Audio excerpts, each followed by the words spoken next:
मुंबईमध्ये जे कुठले कर्मचारी आहेत त्यांचे जे कुठले सॅलरी अकाउंट आहेत ते नॅशनलाइज बँकमध्ये होते.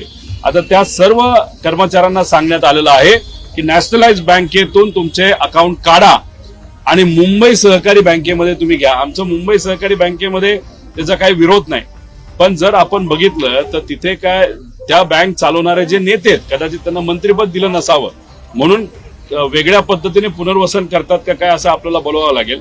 पण त्या बँकेचं रेप्युटेशन हे जरा मधल्या काळामध्ये फार चुकीच्या पद्धतीचं होतं.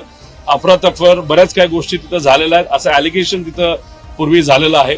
त्यामुळे आमचं मत आहे की हा पैसा सुखरूप आहे का, हा बदल तुम्ही करत असाल तर मग नॅशनलाइज जसं महाराष्ट्र बँक आहे आपली महाराष्ट्र नॅशनलाइज बँक जी आहे त्या बँकेमध्ये जे काही सवलती आमच्या कामगारांना मिळतात त्या तिथं मिळणार आहेत का, आणि जो पैसा तिथं आता तुम्ही डायव्हर्ट करत आहात हजारो कोटी डायव्हर्ट करत आहात तो पैसा सुखरूप आहे का, ह्या गोष्टी सुद्धा त्या ठिकाणी बघण्याची जरूरत आहे असं आमचं. रोकठोक महाराष्ट्राला सबस्क्राईब करा आणि बेल आयकॉनवर क्लिक करायला विसरू नका.